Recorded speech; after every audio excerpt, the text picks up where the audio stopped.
Hello everyone, in today's video I'm gonna show you how to manage dual SIM and mobile network settings in your device Vivo T3. In this video I'm gonna share a few tips that you can use to do it.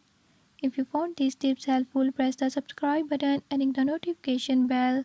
Make sure to watch complete video and learn how you can do it. Let's watch the video.